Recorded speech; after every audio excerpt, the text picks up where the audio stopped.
আসসালামু আলাইকুম গাইস, সবাই কেমন আছেন? দেখুন, আমি আর সাইমা আজকে একটি খেলা শুরু করলাম। সেটার নাম হলো বেলুন ফুলানো খেলা। এই খেলায় অংশগ্রহণ করলাম আমি আর আমার মেয়ে। এই খেলায় অংশগ্রহণ করতে পেরে আমরা বাপ মেয়ে দুইজনে অত্যন্ত খুশি। দেখুন সাইমা খুশিতে কিভাবে লাফাচ্ছে। সে আমাকে আবদার করলো, আব্বু আসো আজকে তুমি ফুলাবা, আমি ধরবো এগুলা। তো আমিও ওর আবদার ফেলে নিয়ে ওর সাথে অংশগ্রহণ করে ফেললাম। আসলে এই খেলা খেলতে পেরে আমি অনেক খুশি, কারণ ছোট থাকতে আমরা এসব খেলা খেলতাম।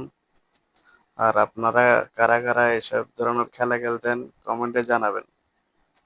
ধন্যবাদ।